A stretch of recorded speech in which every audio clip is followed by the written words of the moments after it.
Өмнөх мэдлэгээ сэргээн санацгаая. Гар машин, хөл машин, цахилгаан машин, хэрэгсний машин, олон үйлдэл цахилгаан машин. Эдгээр машинаас ахуйн хэрэглээнд аль аль машиныг өргөн хэрэглэдэг билээ? Зургийг ажиглаарай.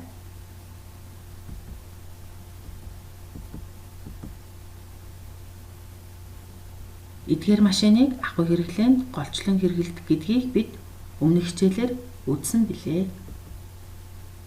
Тэгвэл хоёулын машиныг зохион бүтээх санааг анхин гаргасан юм болоо. Ажиглаарай.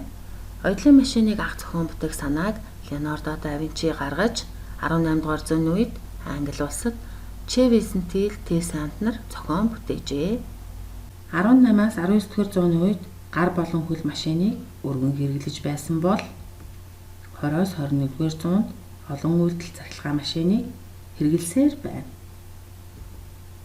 Зургийг ажиглаарай. Нэрлэж чадаж байна уу?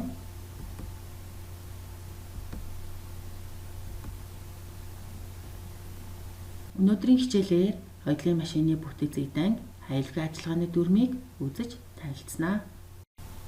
Шинэ хичээлийнхээ онлын мэдлэгийг дэвтэртээ бичиж тэмдэглээрэй.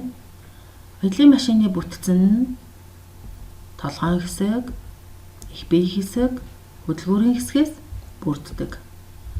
Хоёулын машины толгойн хэсэгт ажлын тавцан, чилног, дарагчул, эд хөөгчул, зүү бэхлэгч, хоёулын машины алхам тохируулагч, уул буулгагч хөшөөрөг, утас татагч, утас чиглүүлэгч байрладаг.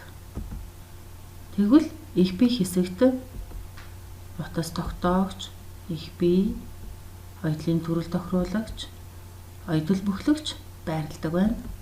Хөдөлгүүрийн хэсэгт улны утас тогтоогч, улны утас ороогч, хөтлөгч гар, цахилгааны залгуур байрладаг юм байна. Хоёулын машиныг ажилд бэлтгэх, ажиллах зарчимтай танилцах бичлэгийг үзэж дадлага ажлаа хамтдаа хийгээрэй. Хоёулын машинаар ажиллах аюулгүй ажиллагааны дүрмийн заавруудыг дагаж мөрдөөрэй. Дэвтэртээ тэмдэглээрэй.